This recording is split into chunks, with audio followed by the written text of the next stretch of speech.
William Wordsworth का एक प्रसिद्ध सोनेट है nuns fret not. Nuns fret not के बारे में एक क्वेश्चन आया हुआ था यूजीसी नेट में।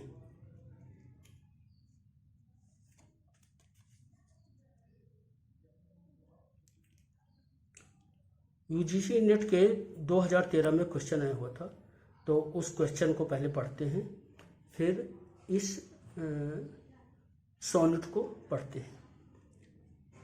क्वेश्चन था, identify the sonnet upon sonnet by William Wordsworth. यानी विलियम वर्ड्सवर्थ के सोनेट अपॉन सोनेट को आइडेंटिफाई करना था, उस सोनेट को आइडेंटिफाई करना था, उस सोनेट को पता करना था जिसे सोनेट अपॉन सोनेट कहते हैं। तो अक्सर लोग इस पर जो सोनेट, तो उन्होंने सोनेट लिखा है, वो वाली कविता समझ लेते हैं, लेकिन इसका सही उत्तर होगा nuns fret not. Nuns fret not जो सोनेट है ये 1806 में पब्लिश हुआ था, छपा था। In this sonnet Wordsworth is emphasizing his love of the sonnet as a verse form। इस सोनेट में वर्ड्सवर्थ जो है सोनेट के प्रति अपने प्यार को दर्शाते हैं।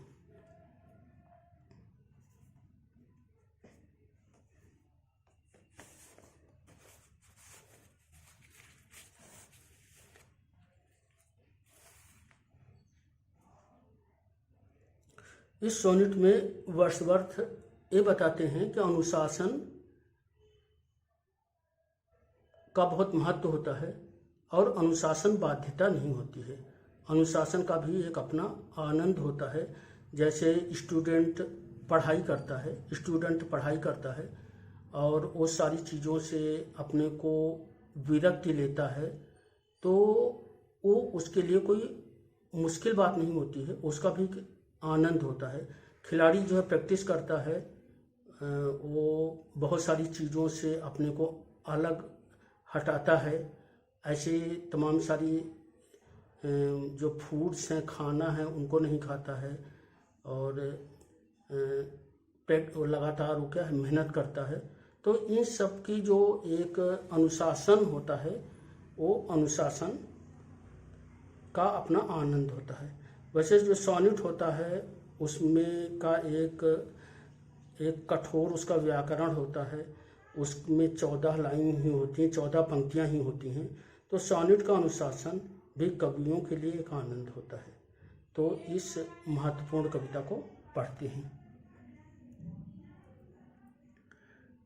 Nuns fret not. Nuns fret not their convent's narrow room. यानी जो मठ होते हैं, कॉन्वेंट होते हैं, उनमें नन्स के जो कमरे होते हैं बहुत छोटे होते हैं। तो वे अपने वो जो नैरो रूम्स होते हैं उनके लिए वो परेशान नहीं होती हैं या उनको कष्टमय नहीं लगता है, क्योंकि उनका उद्देश्य ज़्यादा बड़ा होता है और वो छोटे जो संकरे रूम होते हैं, जो संकरे कमरे होते हैं, जो उनके आवास होते हैं, वो उनके उद्देश्य के लिए सहायक होते हैं। तो वे इस अनुशासन के प्रति उनके अंदर समर्पण होता है। And hermits are contented with their sales.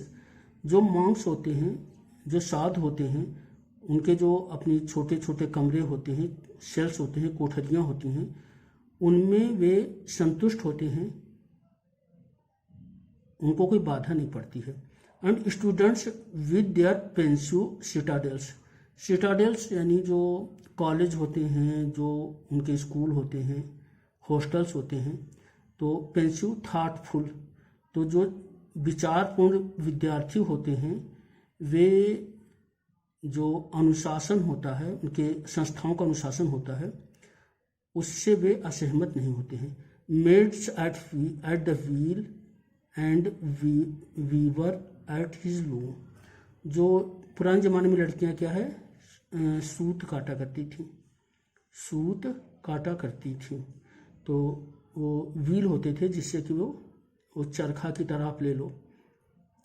तो लड़कियां जो कपास काटने वाला या सूत को काटने वाला जो चरखा होता था, जो व्हील्स होती थी, उनसे वे नहीं उबती थी, वे एक नया स्किल सीखती थी।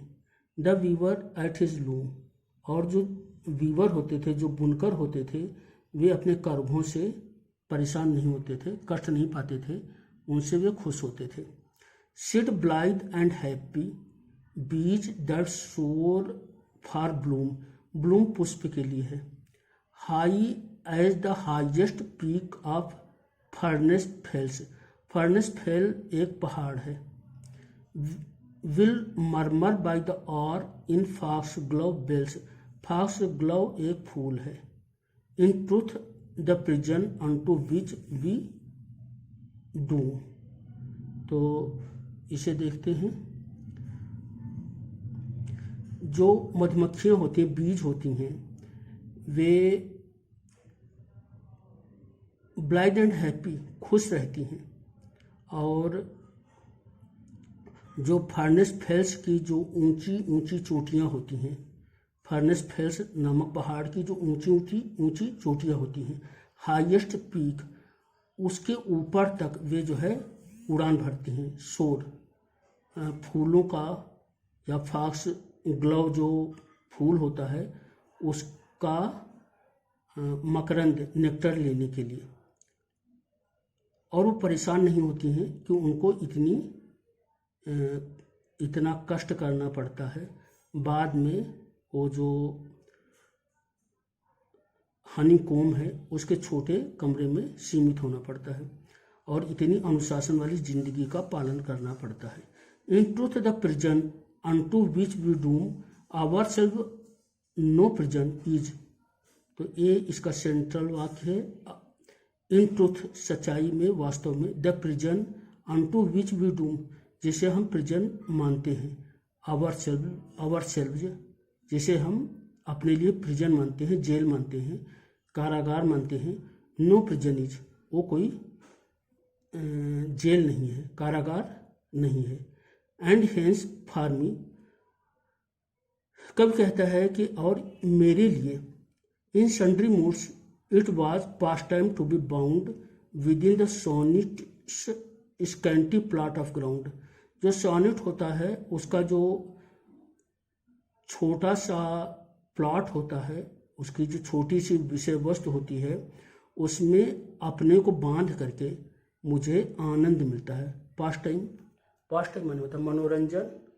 तो वर्ड्सवर्थ साहब कहते हैं कि जब मैं बड़ी कविताएं लिखता हूँ, उसके बाद एक सोनेट जैसी छोटी कविता को, उसमें मैं जब काम करता हूँ, उसे जब मैं लिखता हूँ, तो मुझे बहुत ज़्यादा संतोष मिलता है, आनंद मिलता है।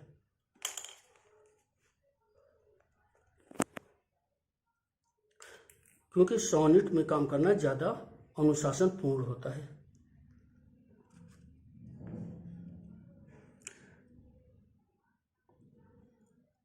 Within the sonnet's scanty plot of ground,